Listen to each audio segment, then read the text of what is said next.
G D തോക്ക് സ്വയം ചൂണ്ടി നിൽക്കുന്നത് കണ്ട് രാജ്മോഹൻ വന്ന് ഉറക്കെ വിളിക്കുകയാണ്, ജി ഡി. ജി ഡി എന്തായി കാണിക്കുന്നത്? എന്താടാ, ഞാനെല്ലാം അവസാനിപ്പിക്കാൻ പോവുകയാണെന്ന് നീ ഓർത്തോ? നോ. ഇവരെ ഓഡിയൻസ് ആക്കി ആ രവിചന്ദ്രവർമ്മന്റെ അവസാനം ഞാൻ കാണിക്കുകയായിരുന്നു. രവിവർമ്മനെ ഇതേ സാഹചര്യത്തിൽ നിർത്തി അവന്റെ ദുർമരണം കൂടി കണ്ടതിനു ശേഷം മാത്രമേ ഈ ജി ഡി മരിക്കുകയുള്ളൂ. അതെന്റെ തീരുമാനമാണ്. അതിനുശേഷം ആ തോക്ക് രാജ്മോഹന് നൽകുകയാണ് ജി ഡി. ഞാൻ പറഞ്ഞ കാര്യം എന്തായി? പിള്ളേരെ കൊണ്ടുവന്നില്ലേ നീ? പറഞ്ഞതനുസരിച്ച് രണ്ടുപേരെ കൊണ്ടുവന്നിട്ടുണ്ട്, വിളിക്കാം. അതിനുശേഷം ജി ഡിക്ക് രണ്ട് ലേഡീസിനെ പരിചയപ്പെടുത്തുകയാണ് രാജ്മോഹൻ. കൊള്ളാം, ഇവര് നമ്മുടെ ആളുകളല്ലേ, വിശ്വസിക്കാമല്ലോ. രാജ്മോഹൻ പറയുകയാണ്, വിശ്വസിക്കാം, ഞാൻ കാര്യങ്ങൾ പറഞ്ഞിട്ടുണ്ട്. വെരി ഗുഡ് എന്ന് പറഞ്ഞതിന് ശേഷം അവരെ നോക്കി ജി ഡി പറയുകയാണ്, അപ്പോൾ നമ്മുടെ ബ്യൂട്ടീഷ്യൻ സഹോദരിമാർക്ക് സ്വാഗതം. ജി ഡി ചോദിക്കുകയാണ്, നിങ്ങൾക്ക് കല്യാണ പെണ്ണിനെ, അതെ നിങ്ങളുടെ ഭാഷയിൽ പറഞ്ഞാൽ ബ്രൈഡിനെ, ഏറ്റവും പുതിയ രീതിയിലുള്ള ബ്രൈഡൽ മേക്കപ്പ് ഒക്കെ ചെയ്യാൻ അറിയാമല്ലോ? അറിയാം സാർ എന്ന് പറയുകയാണ് അവർ. എന്നാൽ ഇവിടെ നിങ്ങൾ ബ്രൈഡിനെ മേക്കപ്പ് മാത്രം ചെയ്താൽ പോരാ, ബ്രൈഡിനെ കിഡ്നാപ്പ് ചെയ്ത് കൊണ്ടുവരിക കൂടി വേണം. പറഞ്ഞിരുന്നു സാർ, ഞങ്ങൾ റെഡിയാണ്. അന്നേരം ജി ഡി പറയാണ്, സൂപ്പർ, ഇതാണ് സ്പിരിറ്റ് എന്ന് പറയുന്നത്. അവർക്ക് ക്യാഷ് കൊടുത്ത ശേഷം ജി ഡി പറയാണ്, ഇത് ജസ്റ്റ് അഡ്വാൻസ് മാത്രം, ബാക്കി കാര്യങ്ങൾ ഇവൻ പറഞ്ഞു തരും. ആര്, എവിടെ, എന്തിന്, എങ്ങനെ, അതൊക്കെ ഇവൻ പറഞ്ഞു തരും. കാര്യങ്ങൾ നടന്നതിന് ശേഷം മുഴുവൻ കാശും നിങ്ങളുടെ കയ്യിൽ തരും. ഇപ്പോൾ നിങ്ങൾക്ക് പോകാം. Thank you sir, thank you എന്ന് പറഞ്ഞതിന് ശേഷം അവർ അവിടെ നിന്നും പോവുകയാണ്. അവർ പോയ ശേഷം ജി ഡി പറയുകയാണ്, കൊള്ളാം. രാജ്മോഹൻ ചോദിക്കുകയാണ്, എങ്ങനെയാണ് പ്ലാൻ? എനിക്കൊന്നും മനസ്സിലായിട്ടില്ല. രവിവർമ്മനോട് പ്രസ് മീറ്റ് സംഘടിപ്പിച്ച് കൊലപാതകം സമ്മതിച്ചോളാൻ പറഞ്ഞാൽ കത്ത പറയുന്നത് പോലെ കാര്യങ്ങൾ പറയാൻ അവൻ എന്റെ ഫാൻ ബോയ് ഒന്നും അല്ല. അവനൊരു രാവണനാണ്, 10 തലയുള്ള രാക്ഷസൻ. ശ്രീലക്ഷ്മിയെ കിഡ്നാപ്പ് ചെയ്ത് കൊന്നുകളയുമെന്ന് ഭീഷണിപ്പെടുത്തിയാലേ നമ്മൾ ഉദ്ദേശിക്കുന്ന കാര്യങ്ങൾ അവനെ കൊണ്ട് ഈ ലോകത്തോട് പറയിപ്പിക്കാൻ പറ്റുകയുള്ളൂ. അതയാൾ പറയുമെന്ന് ഉറപ്പുണ്ടോ ജി ഡിക്ക്? ജി ഡി പറയുകയാണ്, ആവശ്യമില്ലാത്തത് ചിന്തിക്കേണ്ട നീ.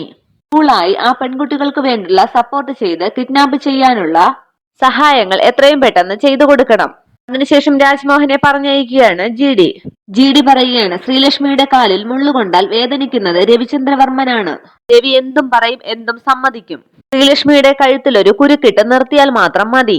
അവൻ ലോകത്തിനു മുന്നിൽ കള്ളനായാൽ പിന്നെ ആ പെണ്ണിന്റെ കഴുത്തിലെ കുരുക്ക് മുറുക്കണോ വേണ്ടയോ എന്ന് ഞാൻ തീരുമാനിക്കും, ഈ ജി ഡി. അതിനുശേഷം കാണിക്കുന്നത് രവിചന്ദ്രവർമ്മന്റെ വീടാണ്. അവിടെ വളകൾ സെലക്ട് ചെയ്യുകയാണ് രേഖയും ഗായത്രിയമ്മയും. ഒരു സെറ്റ് വള എടുത്തിട്ട് ഗായത്രിയമ്മ പറയാണ്, ദേ ഇത് നോക്ക്. രേഖ പറയുകയാണ്, ഈ കളർ വളരെ ഡൾ ആണ് മദറിൻലോ. ഇത് നോക്ക്, ഇതാണ് വളരെ ബ്രൈറ്റ്. ഇതും നല്ല ഭംഗിയുണ്ട് രേഖ, കയ്യിലിട്ടാൽ നല്ല ഭംഗിയായിരിക്കും. ശരി, ആയിക്കോട്ടെ, ഞാൻ എടുത്ത ഈ വളകൾ മദറിൻലോയ്ക്ക് ഇഷ്ടപ്പെട്ടോ? കൊള്ളാൻ രേഖ, നന്നായിട്ടുണ്ട്.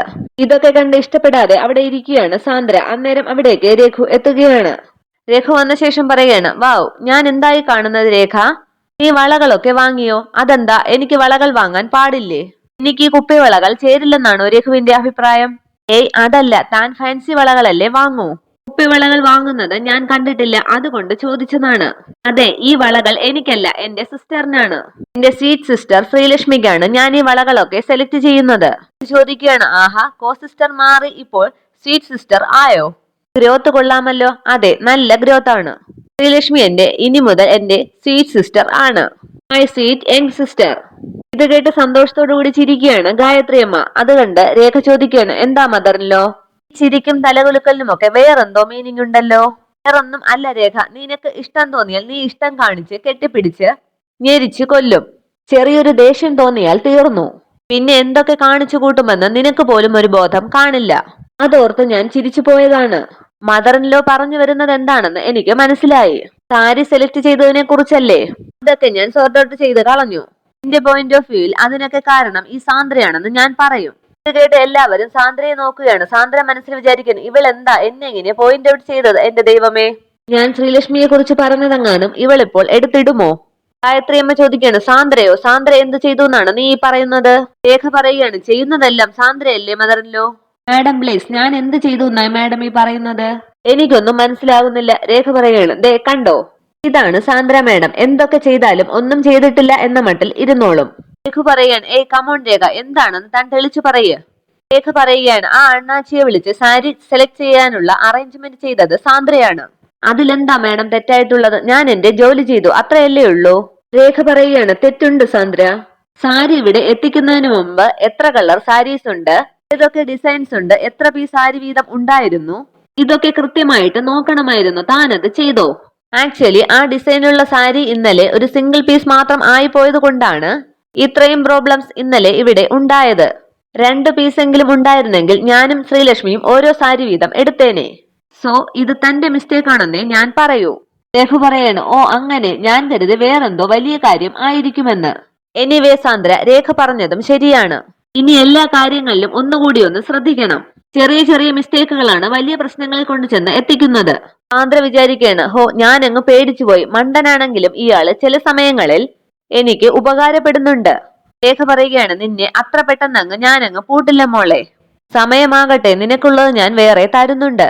അന്നേരം രവിചന്ദ്രവർമ്മനും രാജാറാമും താഴേക്കിറങ്ങി വരികയാണ്. രഘുവിനോട് രേഖ പറയുകയാണ്, അതെ രഘു, ഇങ്ങനെ ഫോണിൽ നോക്കിക്കൊണ്ടിരിക്കാതെ എനിക്ക് കുറച്ച് വളകൾ സെലക്ട് ചെയ്ത് താ. അയ്യോ ഞാനില്ലേ, ഞാൻ സെലക്ട് ചെയ്താൽ മേഡത്തിന് ഇഷ്ടമാകില്ല, അതുകൊണ്ടാ. രേഖ പറയുകയാണ്, ശരി എങ്കിൽ ഇതൊരു ചലഞ്ചായിട്ട് ഏറ്റെടുക്കുക. രഘു സെലക്ട് ചെയ്യുന്നത് എന്റെ കൈക്ക് ചേരുന്നതും ആയിരിക്കണം. കൈകളിലേക്ക് ഇടുമ്പോൾ ഒരെണ്ണം പോലും പൊട്ടാനും പാടില്ല. എന്താ, പറ്റുമോ? ഇതെന്തു ചലഞ്ചാടോ? ഇതല്ലേ പണ്ട് ഞാൻ തന്റെ കയ്യിലിട്ട് കാണിച്ച് ചേട്ടായിക്ക് ഞാൻ പഠിപ്പിച്ചു കൊടുത്തത്. അത് പണ്ട്, ഇപ്പോൾ ഒന്ന് ചെയ്തു നോക്ക്, പറ്റുമോന്നറിയട്ടെ. രാജാറാം പറയുകയാണ്, ധൈര്യമായിട്ട് ഏറ്റെടുക്ക് സാർ, ചലഞ്ച് ആകുമ്പോൾ അത് ഏറ്റെടുക്കുന്നതല്ലേ ഒരു ധൈര്യം. രഘു പറയാണ്, ഓക്കെ, ചലഞ്ച് അക്സെപ്റ്റഡ്. അതിനുശേഷം ഒരു സെറ്റ് വളകൾ എടുത്ത് രേഖയുടെ കയ്യിൽ ഇടാൻ ശ്രമിക്കുകയാണ് രഘു. പക്ഷെ അത് കറക്റ്റ് ആകുന്നില്ല. രഘു പറയുകയാണ്, അതെ രേഖ, ഇത് മാച്ച് ആകുന്നില്ല, ഞാൻ വേറെ സെലക്ട് ചെയ്ത് തരാം. രേഖ പറയുകയാണ്, ഇതല്ലേ ഞാൻ ആദ്യമേ പറഞ്ഞത്, സെലക്ട് ചെയ്യുന്ന വളകൾ എനിക്ക് ചേരുന്നതായിരിക്കണമെന്ന്. സോറി, ഞാനിതാ ഇത് ട്രൈ ചെയ്യാം എന്നും പറഞ്ഞ് വേറെ ഒരു സെറ്റ് വളകൾ എടുക്കുകയാണ് രഘു. ആ വളകൾ രേഖയുടെ കൈക്ക് മാച്ച് ആവുകയാണ്. അതിനുശേഷം വേറെ ഒരു സെറ്റ് വളകൾ രവിചന്ദ്രവർമ്മന് ഇഷ്ടപ്പെടുകയാണ്. അത് നോക്കിയ ശേഷം രവിചന്ദ്രവർമ്മൻ പെട്ടെന്ന് രാജാറാമിന്റെ കാലിൽ ചവിട്ടുകയാണ്. രാജാറാം ചോദിക്കുകയാണ്, എന്താ രവി? പതിയെ രവിചന്ദ്രവർമ്മൻ പറയുകയാണ്, ആ പച്ച കളർ വളകൾ കണ്ടോ? കണ്ടോ, അതാരും കാണാതെ ഇങ്ങെടുത്തേക്ക്, എനിക്ക് വേണം. എന്താന്ന് വീണ്ടും ചോദിക്കുകയാണ് രാജാറാം. വീണ്ടും പതുക്കെ രവി പറയുകയാണ്, അത് ആരും കാണാതെ ഇങ്ങെടുക്കാൻ. ഓ മനസ്സിലായി മനസ്സിലായി, വളരെ സീക്രട്ട് ആയിരിക്കണം, ആരും കാണാതെ വേണം എടുക്കാൻ. രേഖയുടെ കയ്യിൽ വളകൾ മാച്ചായപ്പോൾ എല്ലാവരും കൈയടിക്കുകയാണ്. ആ രഘു സാർ വെൽഡൺ എന്ന് പറഞ്ഞ് രാജാറാം രഘുവിന് കൈകൊടുത്ത ശേഷം വളരെ പതുക്കെ ആരും കാണാതെ ആ പച്ച കളർ വള സെറ്റ് എടുത്തു മാറ്റുകയാണ്. വളകൾ എടുത്തത് ആരും ശ്രദ്ധിക്കാതിരിക്കാൻ വേണ്ടി രാജാറാം പറയുകയാണ്, കണ്ടോ രേഖ മാഡം, ഇനിയെങ്കിലും രഘു സാറിനെ അണ്ടർ എസ്റ്റിമേറ്റ് ചെയ്യരുത്. ഇവിടെ ഇരിക്കുന്ന വളകൾ മുഴുവൻ വേണമെങ്കിൽ രഘു സാറ് മാഡത്തിന്റെ കയ്യിൽ അണിയിച്ചു തരും, വേണമെങ്കിൽ വെറ്റുവെക്കാം. രേഖ പറയുകയാണ്, ഈ ബ്രദർ ഇൻ ലോ വന്നില്ലായിരുന്നുവെങ്കിൽ രഘു പഴയതൊന്നും ഓർക്കില്ലായിരുന്നു.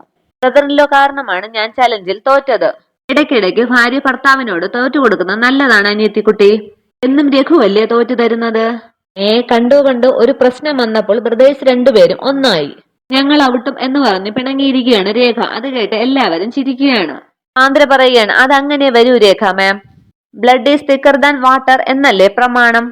Yes you said it Sandra, that is the point എന്ന് പറയുകയാണ് രവിചന്ദ്രവർമ്മൻ. അമ്മേ, എനിക്ക് കുറച്ച് വർക്ക് പെൻഡിങ് ഉണ്ട്. ഇപ്പൊ പോയിക്കോ, വൈകിട്ട് മൈലാഞ്ചി കല്യാണമുണ്ട്, നീ നേരത്തെ വരണം. അത് മറക്കരുത്. അത് കേട്ട് രാജാറാം പറയാണ്, അതെങ്ങനെ മറക്കും അമ്മേ, എല്ലാവരെക്കാളും മുൻപേ ശ്രീലക്ഷ്മി മാഡത്തിന്റെ മുൻപിൽ പ്രത്യക്ഷപ്പെടുന്നത് രവി സാർ ആയിരിക്കും, ഉറപ്പല്ലേ? അത് കേട്ട് രവിചന്ദ്രവർമ്മൻ പറയുകയാണ്, എന്നാ പിന്നെ താനൊരു കാര്യം ചെയ്, ഇതൊക്കെ പറഞ്ഞ് ഇവരോട് കോമഡിയൊക്കെ പറഞ്ഞിരിക്കെ, ഞാൻ ഇറങ്ങുകയാണ് എന്നും പറഞ്ഞ് രാജാറാമിനെ കൂട്ടാതെ പോവുകയാണ് രവിചന്ദ്രവർമ്മൻ. പുറകെ ഓടുകയാണ് രാജാറാം. മുറ്റത്തെത്തിയ ശേഷം തിരിഞ്ഞു നിന്നിട്ട് രവിചന്ദ്രവർമ്മൻ പറയുകയാണ്, ശരി, ഇനി ആ വള ഇങ്ങ് താ. വളയോ എന്ന് ചോദിക്കുകയാണ് രാജാറാം. കളിക്കല്ലേ, ആ വള ഇങ്ങ് തന്നേ. അതിനുശേഷം രാജാറാമിൽ നിന്നും ആ വളകൾ തട്ടിപ്പറിക്കുകയാണ് രവിചന്ദ്രവർമ്മൻ. രാജാറാം പറയാണ്, ഓ അപ്പോൾ അവസാനം നീ എന്നെ കള്ളനും ആക്കി. ഞാൻ ഈ വളയെടുത്തത് അവരാരെങ്കിലും കണ്ടിരുന്നെങ്കിൽ എന്നെ കുറിച്ച് എന്ത് വിചാരിച്ചേനെ? നിനക്കിത് പുറത്തെവിടെന്നെങ്കിലും വാങ്ങിച്ച് ശ്രീലക്ഷ്മിക്ക് അങ്ങ് കൊടുത്താൽ പോരായിരുന്നോ? എന്തിനാ ഇവിടെ നിന്നെടുത്ത് അവിടെ കൊണ്ടുപോയി കൊടുക്കുന്നത്? രാജാറാം, കൃഷ്ണൻ തന്റെ വീട്ടിൽ വെണ്ണ ഇല്ലാഞ്ഞിട്ടാണോ വെണ്ണ കട്ട് തിന്നാൻ നടന്നിട്ടുള്ളത്? ചിലർ അങ്ങനെയാണ്, ഇതൊക്കെയല്ലേ ഒരു രസം. രാജാറാം പറയാണ്, രസമല്ല പുളിശ്ശേരി. പിന്നെ കൃഷ്ണൻ തന്നെയാണ് തനിക്ക് ആവശ്യമായ വെണ്ണകളൊക്കെ എടുത്തോണ്ടിരുന്നത്, അല്ലാതെ കുചേലിനെ അല്ല ഏൽപ്പിച്ചിരുന്നത്. മനസ്സിലായോ? ഓഫ് കോഴ്സ്, എനിക്കല്ലേലും മറ്റാരുടെയും രീതി ഫോളോ ചെയ്യാൻ ഇഷ്ടമല്ല. ഇതാണ് എന്റെ സ്റ്റൈൽ, അത് കൃഷ്ണന്റെ സ്റ്റൈൽ. പുരിഞ്ചിത എന്ന് പറഞ്ഞ് കാറിൽ കയറി പോവുകയാണ് രവിചന്ദ്രവർമ്മൻ. അതിനുശേഷം കാണിക്കുന്ന ശ്രീലക്ഷ്മിയുടെ വീട്ടിൽ ഫോൺ ചെയ്യുന്ന സുദർശനെയാണ്. ഫോണിൽ സംസാരിച്ച ശേഷം സരോജാമ്മയോട് സുദർശൻ പറയുകയാണ്. അലങ്കാര ലൈറ്റുകളെല്ലാം രാത്രി തന്നെ അയച്ചുകൊണ്ടു പോകുമെന്നാണ് ചന്ദ്രൻ പറയുന്നത്. ആ, വേറെ വല്ല കല്യാണവും കാണുമെന്നേ. അത് നീ എങ്ങനെ അറിഞ്ഞു? ഇതിപ്പോ പന്തലിനും ലൈറ്റിനും എല്ലാത്തിനും വേണ്ടി നല്ലൊരു തുക വേണ്ടിവരും. ബാക്കി ചെലവുകളൊക്കെ വേറെ. കുറച്ചു പൈസ കൂടി കണ്ടെത്തേണ്ടി വരുമല്ലോ സരോജം. പ്രതീക്ഷിച്ചെടുത്ത് നിൽക്കുന്ന ലക്ഷണമൊന്നും ഞാൻ കാണുന്നില്ല. സരോജം പറയാണ്. ആഡംബരങ്ങളൊക്കെ കുറച്ചു കുറഞ്ഞുവെന്ന് കരുതി ഒന്നും വരാൻ പോകുന്നില്ല.